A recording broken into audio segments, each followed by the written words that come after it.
You woke up tired this morning. Not the kind of tired where you did not sleep enough. The kind of tired where you slept 7 hours and opened your eyes and felt nothing. No energy, no motivation, no excitement about the day. Just the weight of knowing that in a few minutes you have to get up and do the exact same thing you did yesterday and the day before that and the day before that, and none of it is getting easier and none of it is getting better, and you cannot remember the last time you felt like yourself. You got dressed. You drove to work. Someone asked how you were doing, and you said good. You lied. And you have been lying for so long that the lie does not even feel like a lie anymore. It just feels like the answer. That is burnout. And you are not alone in it. 2 out of 3 American workers are burned out right now, the highest rate ever measured. 89% of parents say they are burned out. 1 in 4 Americans burns out before the age of 30. The number one mental health challenge in the workforce is not anxiety or depression. It is sleep, because 36% of you cannot shut your brain off at night because it will not stop running the math on a life that does not add up. And a systematic review of 36 studies found that burnout does not just make you tired, it predicts heart disease, stroke, type 2 diabetes, and death before age 45. This is not stress. Stress is too much. Burnout is not enough energy, not enough hope, not enough left of you to give to the people you love, and they told you it was your fault. It is not. Let me show you whose fault it actually is. 2 out of 3 American workers are burned out right now, the highest rate ever measured, and most of them are still showing up to work every day pretending they are fine. 67%. 2 out of every 3 workers in the United States report experiencing burnout symptoms at their current job, according to Gallup's State of the Global Workplace 2025 report, up from 52% in 2021. That is not a gradual increase. That is a 15-point surge in 4 years that represents tens of millions of additional people crossing the line from stressed to broken. And DHR Global's 2026 survey of 1,500 white-collar knowledge workers went further. They found that 83% are feeling at least some degree of burnout. 83%. And the 15th annual AFLAC Workforces Report confirmed that chronic workplace stress has escalated to a 6-year high, with nearly 3 in 4 employees facing moderate to very high stress. These are not 3 fringe surveys from different corners of the internet. These are 3 of the most respected workforce research organizations in the world, all publishing within months of each other, all converging on the same conclusion. The majority of American workers are not okay, and the most dangerous part is how invisible it is. Spring Health released its 2026 Workplace Mental Health Report and identified something they called silent burnout, a crisis where employees are privately nearing collapse while presenting as productive and functional on the surface. They found that 57% of employees say work-related stress negatively impacts them, and at least 50% are what researchers now call quiet quitting, still physically present but mentally and emotionally checked out. They are at their desks, they are in their meetings, they are answering emails, and they are empty. The WHO officially recognized burnout in 2019 as a syndrome resulting from chronic workplace stress that has not been successfully managed. But that clinical definition barely begins to capture what is happening in 2026 because the stress that is burning people out is no longer confined to the workplace. It is layered. It is the job and the mortgage that jumped $607, and the insurance that doubled, and the grocery bill that makes you want to cry, and the gas at $4.55, and the credit card at 99% utilization, and the child whose school bus might not come, and the retirement account you know will not be enough. The burnout is not caused by one thing. It is caused by everything, all at once, with no relief valve and no end in sight. And the cost is staggering.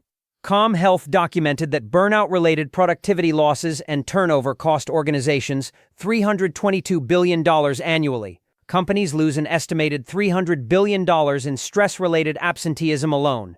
And 1 in 5 employees has taken a mental health day specifically because of burnout. But those numbers measure the cost to employers. They do not measure the cost to you. The cost to you is the moment you realize you are sitting in your car in the driveway after work and you cannot bring yourself to go inside. The cost is the Sunday night dread that starts at 3 p.m. The cost is the thing you used to love doing that you cannot feel anything about anymore. That is not stress. Stress is too much. Burnout is not enough. Not enough energy, not enough motivation, not enough hope, and 67% of American workers are living inside it right now. The number one mental health challenge in America right now is not anxiety or depression. It is sleep, and 36% of workers cannot get enough of it, because their brain will not stop running the numbers. Spring Health's 2026 report uncovered a finding that reframes the entire burnout conversation. When they surveyed 1,500 full-time employees, the number one mental health challenge was not what most people would guess. It was not anxiety, it was not depression, it was sleep. 36% of workers cited sleep issues as their primary mental health struggle, and here is the part that makes this devastating. Only 21% of HR leaders recognize sleep as a top concern, a 15-point perception gap that means the people in charge of worker well-being do not even know what the actual problem is. If you have ever lain awake at 2 a.m. with your eyes open and your heart racing while your brain runs through the bills, the mortgage, the insurance, the car payment, the gas, the grocery list, the credit card minimum, the medical bill you are ignoring, and the retirement you know is not going to work, you already understand why sleep is the number one issue. Because you are not losing sleep over a deadline at work. You are losing sleep over whether the math of your life still adds up. And for millions of Americans, it does not. And their bodies know it even when their mouths keep saying fine. RULA's 2026 State of Mental Health Report, published 2 weeks ago based on 2,000 respondents, found that 34% of Americans experience high financial stress, worrying about their finances daily or weekly. 54% feel exhausted from constantly trying to make their finances stretch. More than half the country is physically exhausted from trying to afford to exist. And 50% have reduced spending on therapy, gym memberships, or personal health because of rising costs, which means the people who most need help coping with the stress cannot afford the help. And the cost of therapy itself has become a barrier. RULA found that 41% of respondents cited cost as the leading obstacle to seeking mental health support, up from previous years. The system has produced a crisis so severe that it requires professional intervention to survive, and then priced the intervention out of reach. And a Headspace survey found that 77% of employees say workplace stress affects their physical health, with the most common complaints being fatigue, sleep problems, and chronic illness. The body keeps the score. When you cannot sleep because your brain is running survival math at 2 a.m., your cortisol stays elevated. Your immune system weakens, your blood pressure rises, your appetite dysregulates, and over months and years, the chronic stress physically damages the organs and systems that keep you alive. Burnout does not just make you tired, it makes you sick.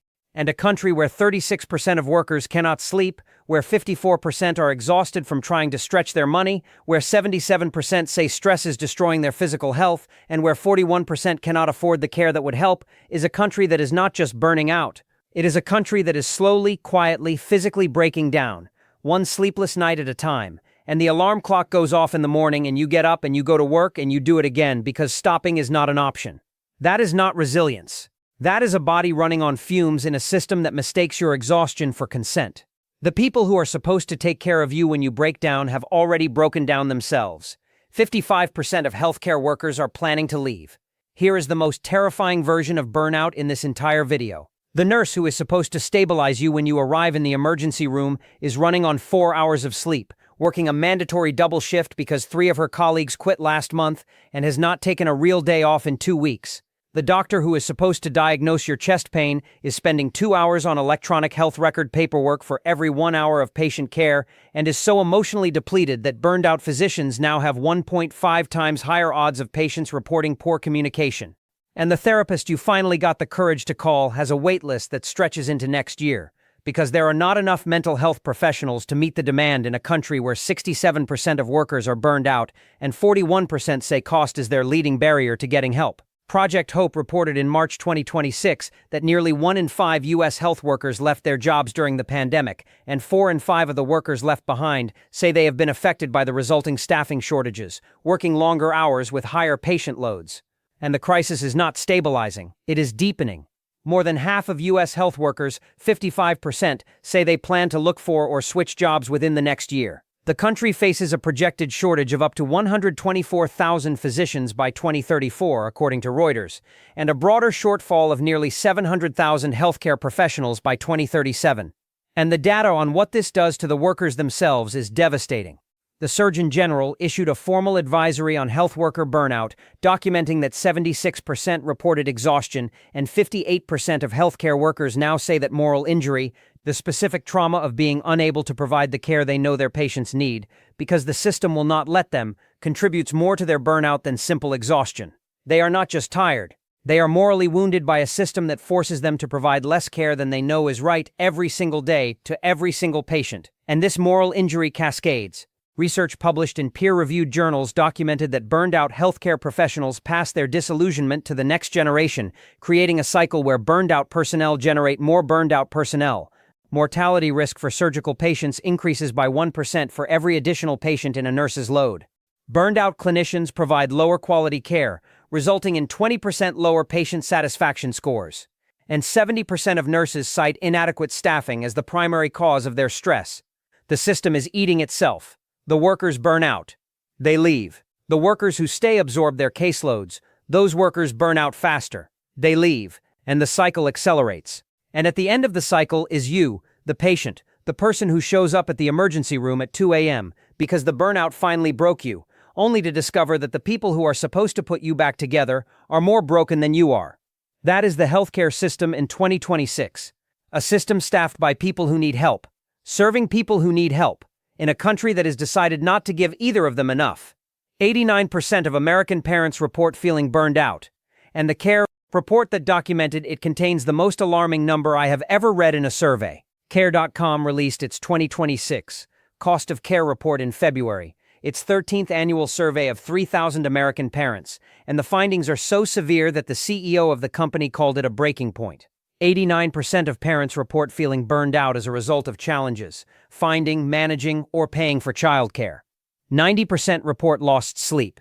88% say they have sacrificed other goals in life. And 84% report feeling burned out at work, specifically because of caregiving pressures at home. And more than half of parents, 54%, have discussed caregiving challenges with a therapist. That number tells you how deep this goes. More than half of American parents have reached the point where they needed professional help to cope with the demands of raising children in a country where childcare costs more than college tuition in most states, and the financial dimension is the engine underneath all of it. The average cost of center-based childcare in the United States exceeds $10,000 per year per child, and in high-cost states like Massachusetts, California, and New York, it can exceed $20,000. A family with 2 children in daycare in those states is spending $40,000 a year before rent, before food, before gas, before insurance, before anything else. And the parents who cannot afford that care do not get a break. They become the care themselves. They work and parent simultaneously. Or one parent drops out of the workforce entirely, which means the family loses an income, which means the financial stress intensifies, which means the burnout deepens. And there is no way out that does not cost something enormous. And Psychology Today documented that as many as 60% of parents have reported feelings of burnout at some point, and that the shame and stigma around it make it worse because parents hide their struggles, fearing they will be seen as not good enough or strong enough. And the researcher Isabel Roscom found that burned-out parents describe overwhelming exhaustion, irritability, chronic stress, and emotional distancing from their children, the exact opposite of what they want to be. They described a painful gap between the parents they want to be and the parents they have become. And that gap is the cruelest thing about parental burnout, because unlike workplace burnout, where you can at least fantasize about quitting, you cannot quit being a parent. There is no resignation letter. There is no 2-week notice. You are on call 24 hours a day, 7 days a week, for 18 years minimum, in a country where the cost of keeping your child safe, fed, educated, healthy, and supervised consumes the majority of your income, and the system provides almost no structural support to help you do it. And the parent who is burned out does not stop parenting. They parent worse. They parent exhausted. They parent resentful. They parent from the fumes of a person who used to have more to give, and their children can feel the difference even if they cannot name it. The burnout does not stay inside the parent. It radiates outward into the family, into the marriage, into the child's sense of security, and into the next generation's understanding of what parenthood looks like. And what it looks like to a child watching a burned-out parent is something to avoid. 1 in 4 Americans now burns out before the age of 30, and this generation is hitting peak stress a full decade earlier than their parents did. Burnout used to be something that happened to people who had been in the workforce for decades. The partner at the law firm who finally collapses at 55, the surgeon who retires early at 60, the teacher who quits after 30 years. It was the price of a long career, a toll that accumulated over time. That is no longer the case. A survey reported by Study Finds found that 25% of Americans now experience burnout before the age of 30. 1 in 4. And the average age of peak stress for Gen Z and millennials is 25 years old. That is 3 years out of college, at the very beginning of a career. and this generation is already hitting the wall that their parents did not reach until their 40s or 50s. And the APA's Stress in America report documented what this looks like from the inside. Among 18 to 34-year-olds, 58% said that most days their stress is completely overwhelming. 50% said stress renders them numb, and 2/3 said stress makes it hard for them to focus, and that they feel as though no one understands how stressed they are. These are not the complaints of people who are mildly inconvenienced by adulthood. These are the symptoms of people whose nervous systems are in a state of chronic activation, whose bodies are flooded with cortisol before they have had a chance to build the careers and the relationships and the financial foundations that are supposed to make life manageable. And 83% of Americans believe that entering adulthood is more challenging now than it was a decade ago, with 72% expecting it to become even more difficult in the next 10 years. That is not pessimism, that is pattern recognition. They are watching the math of adult life and concluding correctly that the trajectory is getting worse.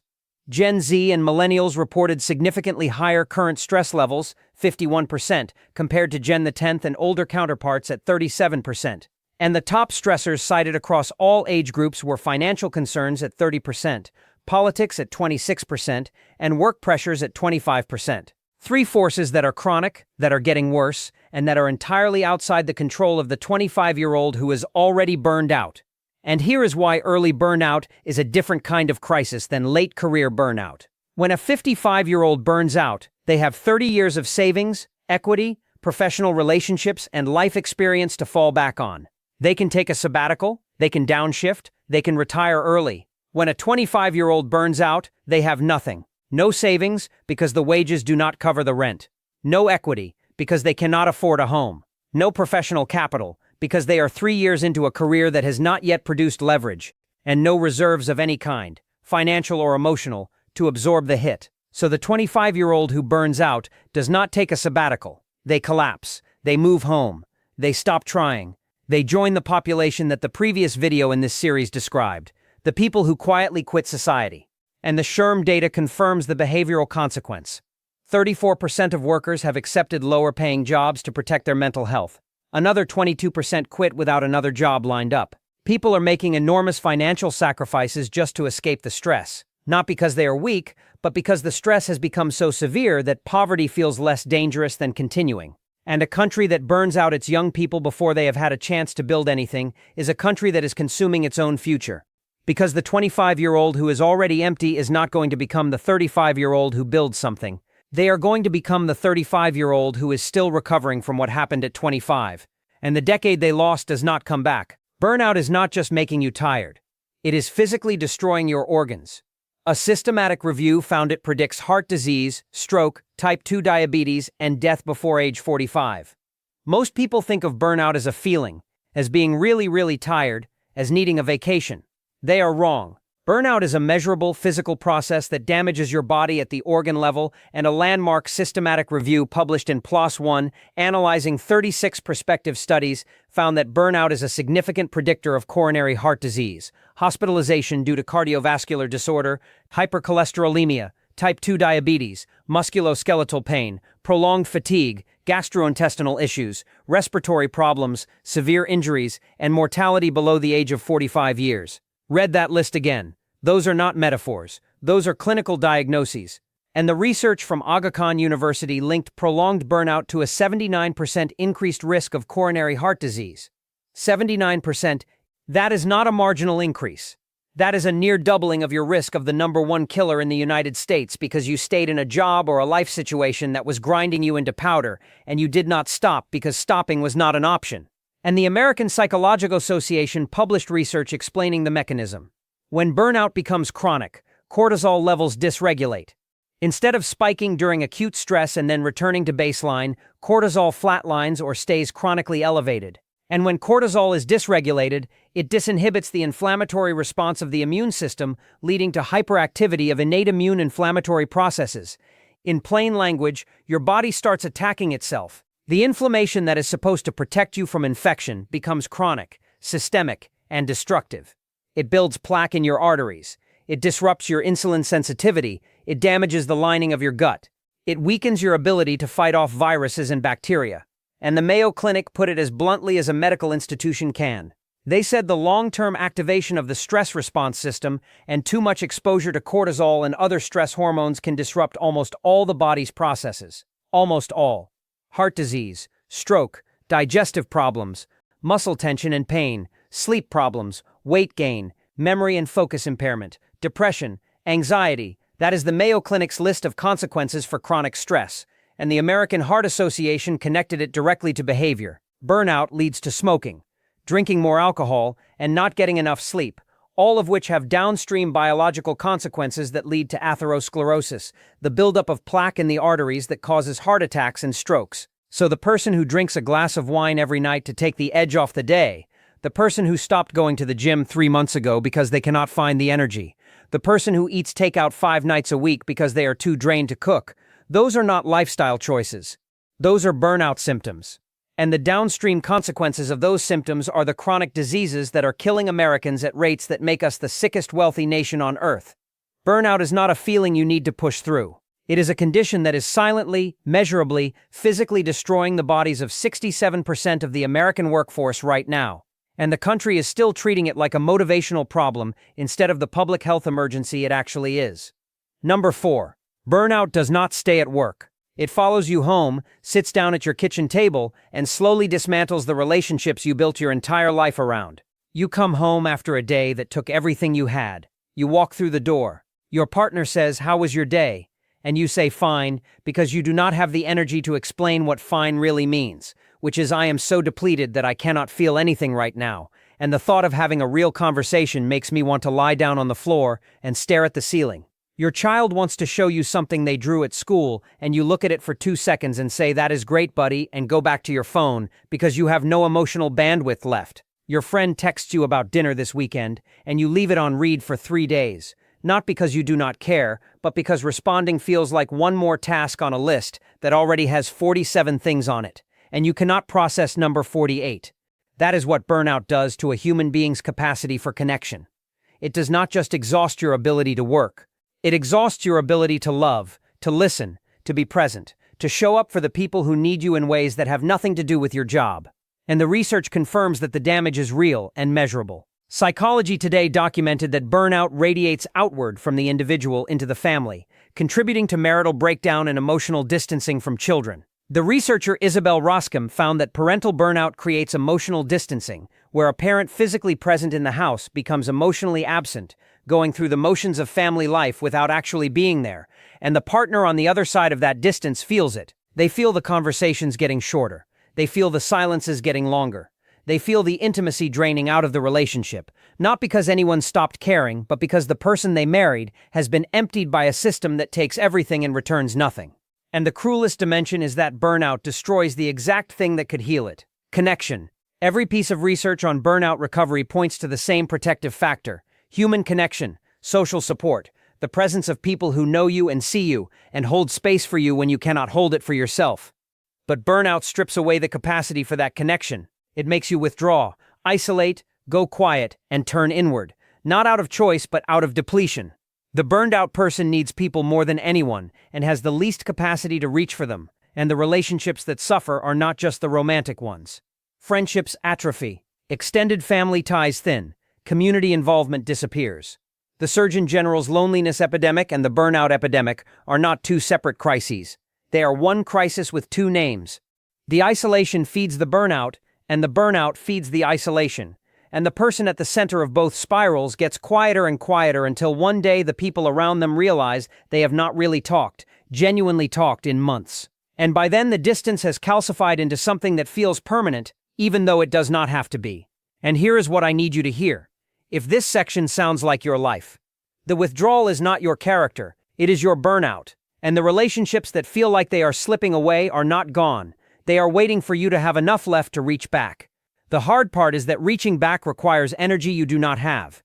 But it does not require much. One honest sentence. One real answer to how was your day. One moment where you put the phone down and look at the drawing for 10 seconds instead of 2. That is enough. That is the thread that holds it together. Half the American workforce is now quiet quitting, physically present but mentally gone, and the country is running on the fumes of people who checked out months ago.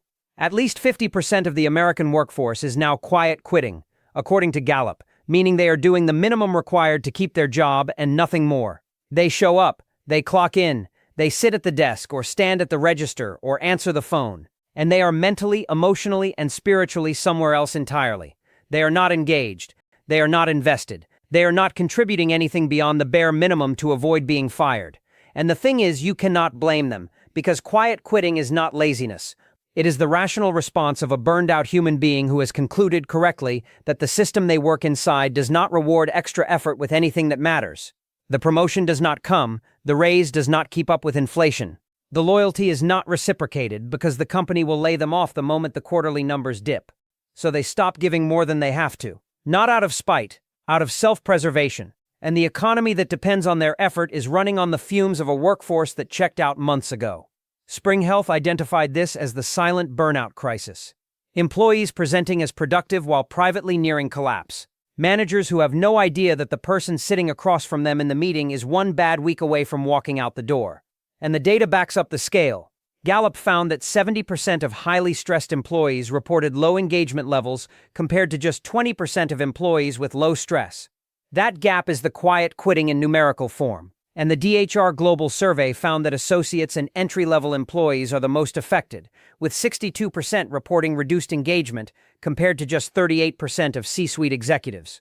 The people at the bottom of the hierarchy, the ones doing the actual work, are the most burned out and the most checked out.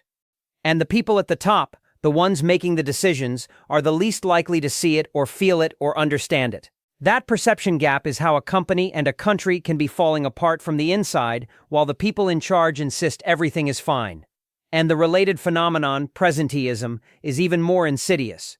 Presenteeism is when you show up to work while mentally exhausted, sick, or emotionally depleted, and the quality of everything you produce drops without anyone noticing because you are technically present.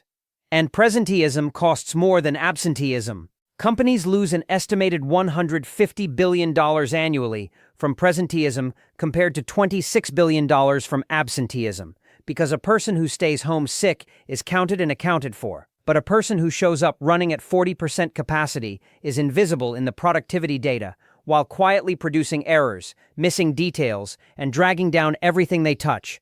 And the quiet quitters and the presentees are not the problem. They are the symptom. The problem is a system that has demanded so much for so long while returning so little, that 50% of the people inside it have concluded that the only way to survive is to stop caring. That is not a workforce problem, that is a civilization problem. Because a country where half the workers have mentally left the building is a country that is producing at a fraction of its capacity, innovating at a fraction of its potential, and holding together by the thinnest possible thread, the fact that the people who checked out still need the paycheck badly enough to keep pretending. You were told burnout is your problem. It is not. Burnout is the predictable output of a system that was designed to run human beings until they break. Here is the sentence that changes how you see everything in this video. Burnout is not a personal failure. It is a system failure that has been successfully rebranded as a personal one. Every message you have ever received about burnout, from the wellness apps to the corporate mindfulness programs to the HR emails about self-care, carries the same implicit assumption that burnout is something wrong with you, that you need better boundaries, that you need to meditate, that you need to manage your stress more effectively. And all of those things might help at the margin, but they are treating a symptom while ignoring the disease, because the disease is not inside you. The disease is the system you live inside. Christina Maslach, the psychologist who literally created the most widely used burnout measurement framework in the world, the Maslach Burnout Inventory, has been saying this for decades.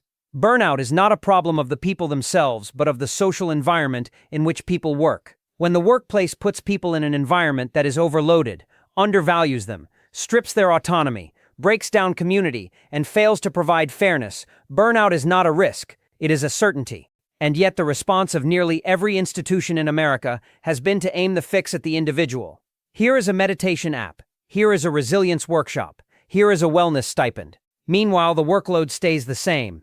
The staffing stays short. The pay stays flat. The cost of everything keeps climbing. And the person who was told to breathe deeper and set better boundaries is now doing all of that while still being crushed by a structure that was never changed. The Metatopia report from March 2026 laid out the structural drivers with precision: high workload intensity, constant time pressure, unclear expectations, low managerial support, insufficient role autonomy, toxic team dynamics, digital overload, and lack of career development. These are not personal problems. These are design choices made by organizations that prioritized output over sustainability and treated human beings as inputs to be optimized rather than people to be sustained. And the economic layer makes it even more explicit. You are not burning out because you are weak. You are burning out because the cost of living has outpaced your wages by 30% over 2 decades, while your productivity has increased by 60%. You are producing more than your parents did and affording less than they could. That is not a meditation problem. That is a math problem. And the math is by design. The system needs you to produce more for less. It needs you to stay compliant, show up, keep going, and absorb the rising costs without complaint. And when you inevitably break under a load that was never meant to be carried by a human body for this long, the system hands you a self-help book and tells you the problem is your mindset. It is not your mindset, it is their model. And until the model changes, the burnout does not stop. It just gets repackaged as your failure to cope with a system that was built to be impossible to cope with. And the 67% of workers who are burned out right now are not 67% of the workforce that failed to take care of themselves. They are 67% of the workforce that was never taken care of by the system they gave everything to.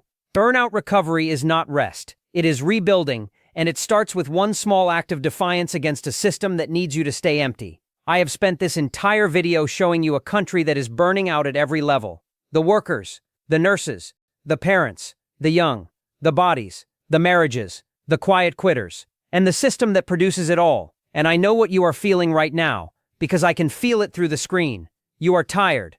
Not the kind of tired that sleep fixes. The kind of tired that has settled into your bones, that makes the idea of doing one more thing, even one more good thing, feel like it weighs 1,000 pounds. And I am not going to tell you that if you just try harder, set better boundaries, or download the right app, everything will be fine, because that is a lie. And you have heard it enough times to know it is a lie. But here is what I am going to tell you, and it comes directly from the research, not from a motivational poster. Simply Psychology published a burnout recovery guide 6 days ago based on Christina Maslach's framework, and the most important finding is this: burnout recovery is not rest. Many people who take a vacation or sick leave return to find themselves just as exhausted as before. Real burnout recovery requires rebuilding what was depleted, which means understanding what burnout actually took from you and deliberately putting it back. And Maslach identified 3 things that burnout depletes: your emotional capacity, the ability to feel and to care, your sense of efficacy, the belief that what you do matters, and your connection to other people, the relationships that make the effort worth it. Recovery means rebuilding all 3, not at once, not perfectly. One small thing at a time, and the research points to specific interventions that actually work. Physical recovery first, because your body has been damaged. Regular aerobic exercise, even 20 minutes of walking, is shown to reduce burnout symptoms directly. Sleep restoration, not just more sleep, but better sleep, which starts with putting the phone in another room at night and protecting the hour before bed from screens and bills, and the 2 a.m. math that keeps you awake. Nutrition, because the takeout and the skipped meals are not sustaining your nervous system, they are depleting it. And then social reconnection. This is, according to the research, among the strongest protective factors against burnout recurrence. Burnout typically involves withdrawal from social relationships and deliberately reconnecting with important people, rebuilds the support system that keeps you from falling back in. One phone call, one dinner, one honest conversation where you say, "I am not fine," instead of "fine." And then identity diversification, which is the clinical term for remembering that you are more than your job. The person who has no identity outside of work is the person most vulnerable to burnout, because when work depletes them, there is nothing left. The person who gardens, who paints, who coaches their kids' team, who volunteers at the food bank, who has one thing that is theirs and has nothing to do with productivity, that person has a reserve that work cannot reach. And building that reserve is not a luxury, it is a survival strategy. And here is the part one need you to hear most. Every single one of these steps is small. None of them require permission from your boss, your landlord, your government, or anyone else. They require one decision: tonight, not tomorrow. Not when things calm down, because things are not going to calm down. Tonight, you put the phone in the other room. Tomorrow morning, you walk for 20 minutes. This week, you call the person you have been meaning to call. This weekend, you do the thing that used to make you feel like yourself before you forgot what that felt like. And you do it not because it fixes the system. The system is broken, and you cannot fix it alone. You do it because the system needs you to stay depleted, and every small act of recovery is an act of defiance against a machine that runs on your exhaustion. You are not a battery, you are not an input, you are not a resource to be optimized. You are a human being who is given more than was ever fair to ask, and the fact that you are still here, still watching, still trying to understand what happened to you means you have not burned all the way out. There is something left, and that something is enough to start